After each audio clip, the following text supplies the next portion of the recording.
Francisco Quintana, director de Estrategia de Inversión de ING. Francisco, muy buenas tardes. Buenas tardes, ¿qué tal? Francisco, estamos aquí reflexionando, aprovechando que mañana tenemos ese aniversario, ¿no?, de la declaración de la pandemia. Tú como experto en economía, experto en mercados, ¿cuál es tu visión, ¿no?, de lo que hemos visto este año? Porque hemos visto desde luego una crisis terrible, seguimos en ella, hemos visto por otro lado mercados que parecía que iban a su propio ritmo, que marcaban máximos. Hay muchas reflexiones para hacer, estamos teniendo también una respuesta muy diferente en esta crisis, seguimos pendientes, ¿no?, de esos paquetes de estímulo, de esas ayudas que siguen llegando a la economía. Son muchos elementos a tener en cuenta, pero un año después, ¿cuál sería tu primera reflexión? Pues yo la lección que me llevo para toda la vida de esta crisis del año 2020 ha sido la de que no debemos nunca infravalorar el poder de los bancos centrales. Nos hemos enfrentado a una crisis que probablemente solo tenga parangón en la del año 1929, que produjo una crisis mundial de una década y que los bancos centrales han sido capaces de hacer que el mercado se gire en menos de un mes. Entonces es algo que era absolutamente inaudito. Esa es la primera lección. La segunda sería: los mercados son impredecibles. Esta lo sabíamos de antes, pero hemos tenido un par de confirmaciones, ¿no?, de precisamente los momentos en los que el más negro estaba el horizonte y en que más pesimismo tenían los inversores, el mercado ha dado la vuelta muy rápido. Esto ocurrió a mitad de marzo. Y luego en noviembre, que fue el segundo peor momento, cuando estábamos en mitad de la segunda ola, y en ese momento se anunció el descubrimiento de las vacunas. Esas son las dos grandes lecciones. En el caso de España, una tercera. Desafortunadamente, España ha sido uno de los mercados que menos ha sido capaz de disfrutar esta recuperación a nivel mundial.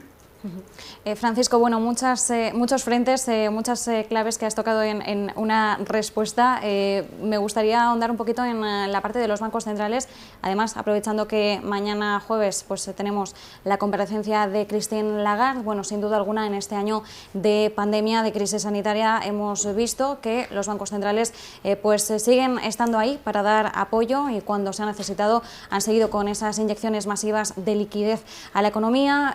Siguen también insuflando pues cierto mensaje de calma, de tranquilidad a los mercados, los inversores, a las economías de todo el mundo.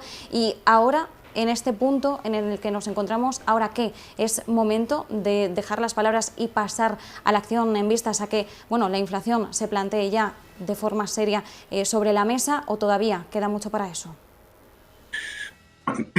Estoy en desacuerdo con la premisa de que ahora sea el momento de pasar a la acción. Creo que los bancos centrales han demostrado que han pasado a la acción este año. Tendemos a pensar que la reacción fue similar a la que han tenido en esta crisis de 2020, ha sido similar a la que tuvieron en el año 2008, y no es para nada. En la crisis de 2008 los bancos centrales añadieron 4 billones con B de liquidez a lo largo de 6 años.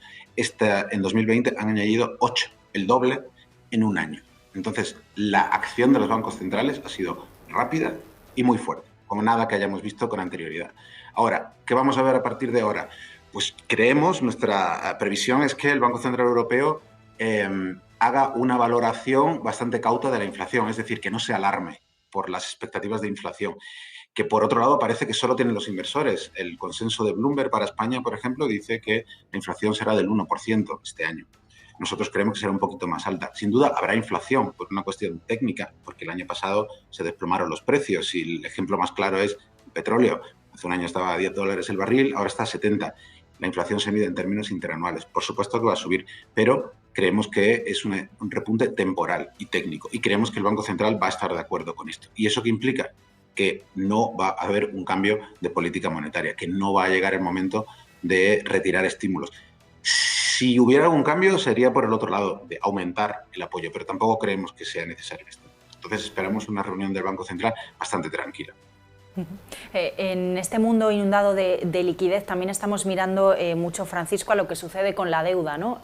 Tanto en España como en el resto del mundo, la deuda global nos está dejando magnitudes que cabía esperar, tal y como estaba la situación, pero que cuando vas a los datos o cuando vemos los gráficos no dejan de ser llamativas, ¿no? Y una de las preguntas que también nos seguimos haciendo durante este momento es ¿cuándo van a llegar los ajustes? ¿De qué manera se van a hacer? ¿Y qué consecuencias va a tener en definitiva este endeudamiento masivo que estamos viviendo? ¿Tú cómo ves todo este debate en torno a la deuda? Me parece un poco inflado. Está centrado en los niveles absolutos de deuda y es verdad, es cierto que esos niveles son muy altos y para muchos países por encima de lo que hemos visto nunca. Pero el indicador clave es el de la sostenibilidad financiera, es decir, el coste de esa deuda, el interés que yo debo pagar en esa deuda comparado con los ingresos que hago. Al fin y al cabo es como si fuera una familia, ¿no? Y el hecho de que tengas una hipoteca mayor a la hora de comprar una casa, si el tipo de interés que estás pagando y el plazo sobre el que puedes devolver el dinero, digamos, son favorables, puede ser que de hecho estés pagando cada mes una cantidad menor que una familia hace 10 años, ¿no? Cuando los precios eran mucho menores de las casas, por ejemplo.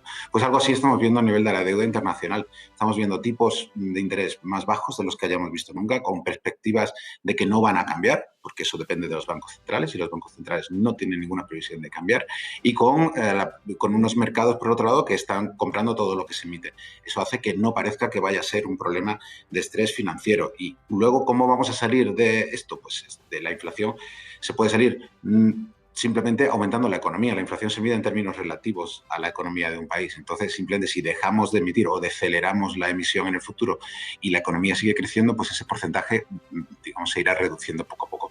No creo que sea que haya un problema de sostenibilidad de la deuda en los próximos 5 o 10 años. Francisco, por centrar también un poco la mirada ahora mismo en las perspectivas, ¿no?, que tenemos ya de cara pues, a este año 2021. Bueno, conocíamos las previsiones por parte de la OCDE, esas previsiones de crecimiento. Bueno, para el caso mundial sí que era un 5,6%, un 5,8% para el caso español. ¿Cómo ves estas perspectivas de crecimiento? ¿Son realistas o estamos quizás insuflando demasiado optimismo ahora mismo y de alguna forma depositando gran parte de nuestras esperanzas de cara a finales de este año? Nosotros pensamos que son ligeramente optimistas, así es. La previsión de ING es que la economía española crecerá aproximadamente un 5% este año. Estamos hablando de más o menos un punto menos de lo que ha anunciado la OCDE. ¿Por qué? Por dos motivos principales. Por retraso en las vacunas, que en el caso de la economía española tiene un impacto mayor que en otras economías. No es lo mismo que la normalización, que ese 70% de inmunización llegue en octubre que en julio, pero si se va a retrasar hasta octubre, el impacto es mucho mayor en España, por ejemplo, que en Alemania, porque en España se pierde toda la sesión, toda la temporada turística y supone un 15% de los ingresos de la economía española. Entonces, tendrá un impacto desproporcionado y creemos que es más probable que esa inmunización llegue en octubre a que llegue en julio. Es el punto número uno.